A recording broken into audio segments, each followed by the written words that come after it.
Yes, people, it's your boy Fred Stones. Thanks for passing by the channel. Guys, let's talk about tonight's Married at First Sight, innit? Tonight was the second commitment ceremony and everything's there.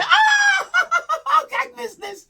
Listen, if you're new here, you haven't subscribed yet, just feel free to tap that button for me. Subscribe, comment, share, like, you know how we do. But yeah, tonight was the second commitment ceremony. Episode started with flipping April. April still faking her illness like she was sick, acting like she couldn't come to yesterday's dinner and them things there. This girl is a liar. She should be called April No Kill because her nose is just growing in them things there. Anyway, the episode started with her still acting like she was sick. George was nursing her, George of the jungle, telling her how he came to her rescue and some Tarzan vibes. Oh, you know them ones there. And Thomas and Adrian were still beefing. Bro, that Thomas brother, I swear down, I will beat him with a raw piece of steak. He's just too much. And Adrian got more patience than the NHS. Because, bro, I swear down, I would have assaulted him by now.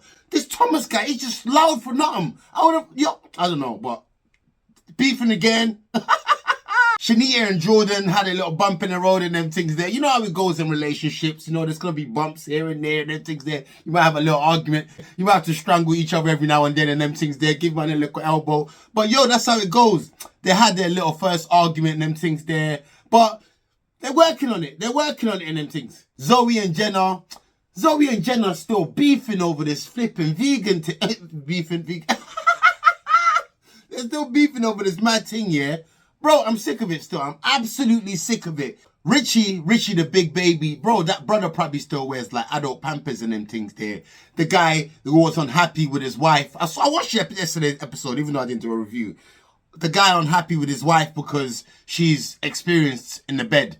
Bro, she's been married twice and got 2 kids. How do you think she had them kids? By immaculate conception and them things there. What do you think this is? Mary and them. What happened to this man? The guy is away.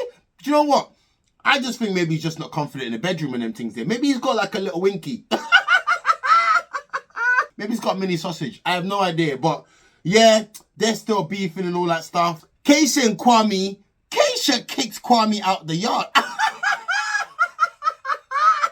Yo, she left my man in the doghouse. Literally, my man came back to the yard trying to get in. He's like, yo, what on? She didn't and he was not happy about it. She didn't let him back into the yard. I don't know where he slept. I don't know. It might have been outside Costa in a sleeping bag or something. I don't know where he slept, yeah.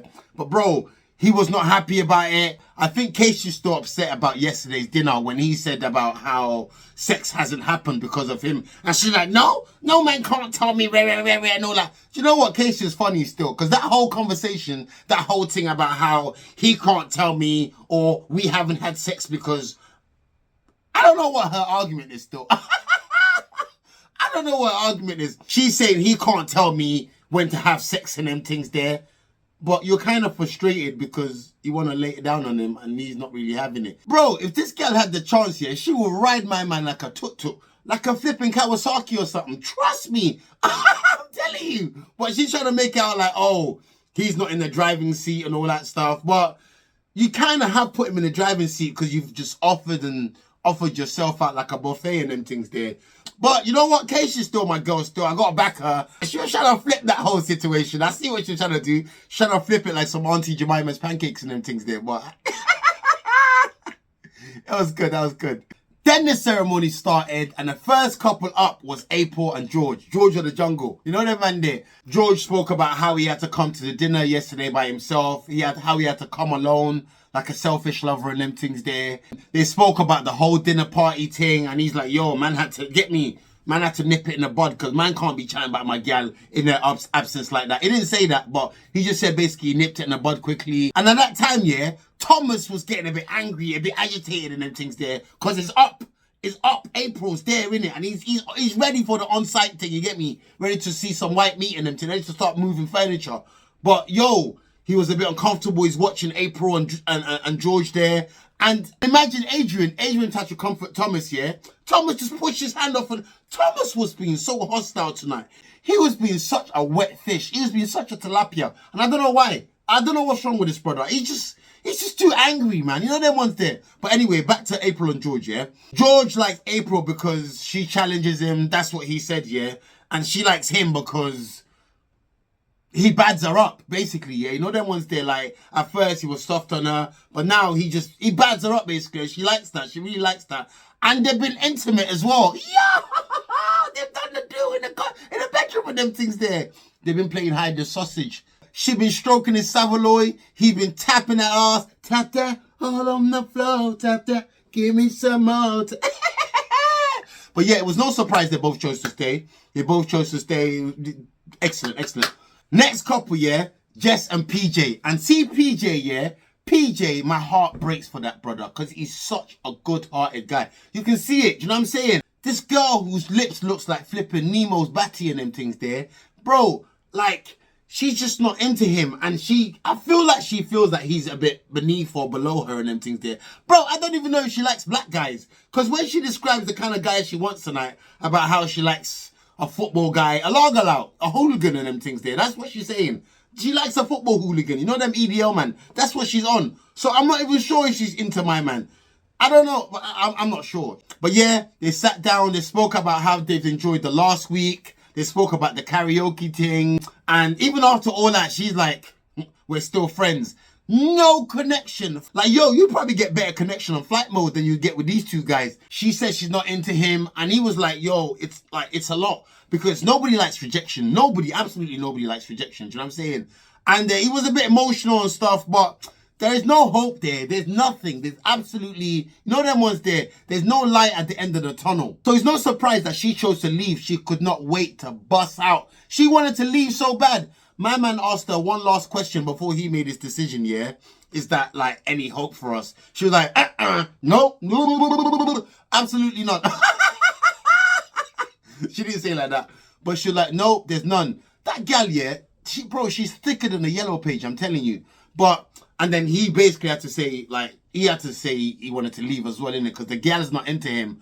But my man just, no, I feel bad for him still. I feel bad for him. But it's just the way it goes sometimes. You know what I'm saying? That's the way love goes. You know what I'm saying? That's just the way it goes sometimes. Don't mind, bro. You'll be alright, man. Everything's gonna be alright. You know what I'm saying? Then it was Whitney and Duca.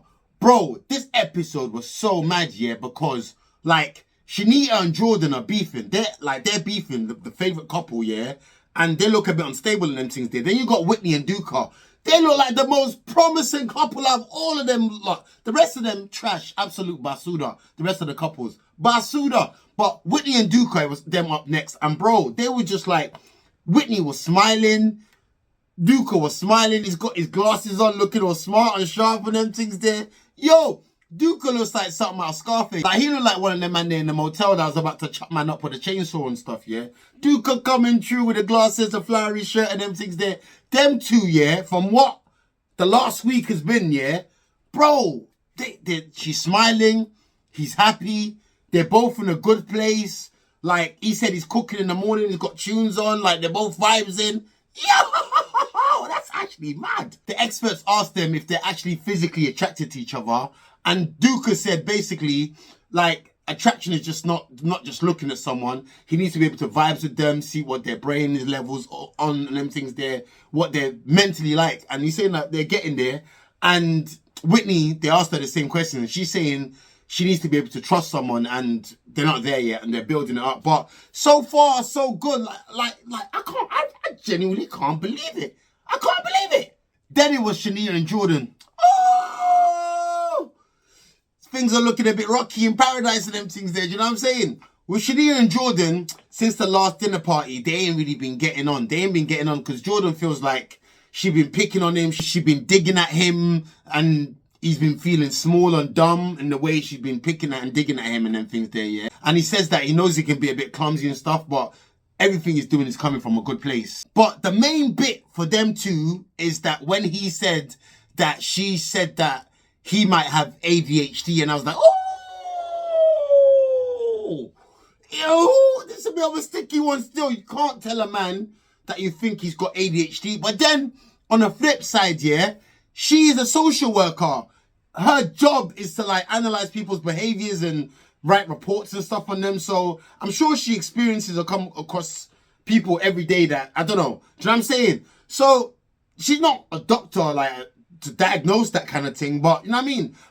I don't know. I just like he says he's clumsy and he does stuff and he means well. I think she meant well as well. Like, it might have just come across a bit mad in them things there, yeah?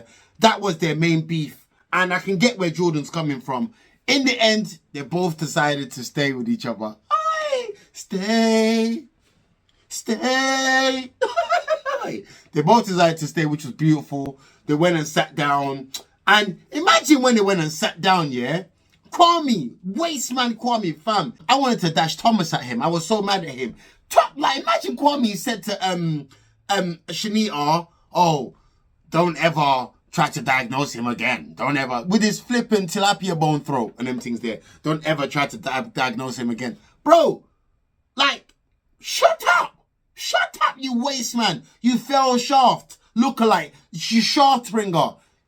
Anyway, bro, like, the guy is just saying stuff, putting his nose in places where it's not needed, innit? You know what I'm saying? Shanita got mad. She got mad at him. And I feel like she has the right to get mad because everyone's handling their own little, whatever's going on in their own little relationship in-house, got their own little problem. You don't need a man sitting there on the sideline chanting, putting his 2 pence in and them things there. Man will dash your coin and dash it in your eyelid. Don't be talking to me like that. What are you talking about? Anyway, but yeah, she wasn't happy about that. Shanita walked out. Jordan supported her. She walked out, went and got some fresh air, came back. Then it was this waste man who was chatting's turn. Kwame and Keisha, yeah, their week apparently has been going good, yeah. Like, there's so much things we don't see behind the scene, yeah. Even when they say, like, even when they make the decisions to stay and stuff, I'm so shocked. I'm like, but from the edits and what we've seen, like, you lot don't get on. Like, what? Why are you even staying? But anyway, Kwame and Keisha, yeah, they said the week had been going good until the dinner party that was, yeah. She don't like the idea of him being in the driving seat and her sexual needs being controlled by him. And the fact that he's not even a team player on them things there. He's not trying to, like, get me, lay down the meat and them things there. But he's just there like, yeah, baby, I'm just trying to take it slow. And just tell the gal you're not into her. You're not into her. Bro, stop wasting her time, man. Anyway. So, as I was saying, yeah, from the dinner party, things went a bit left between him and Keisha, innit? Not like it was going smooth anyway, you know what I'm saying? But yeah, imagine my man must have went out, came back here to the yard, and he can't get in. She locked him out. Fam, my man was a hobo for the night. She locked him out, he couldn't get in, and that really, really, really peed him off. You know them ones there? That's what happens when you think you're in control of something and you're not. You're not in control, bro. Do you know them ones there? Even though what Keisha was saying still kind of don't make sense to me about how no one can't tell her when to have sex. Bro, like, he could have. I think he could have. I'm not going to lie, he could have. But yeah, she's still my girl though. But Kwame was chatting so much pop, so much doo-doo.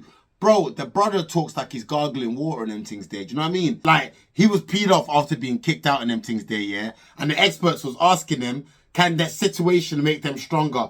The way my man just looks sideways, bro, you can just tell he's not on it. He's not on it. But surprisingly, yeah, they both chose to stay, which I'm very shocked. Like, I don't get it. There's obviously a lot that we don't see in it.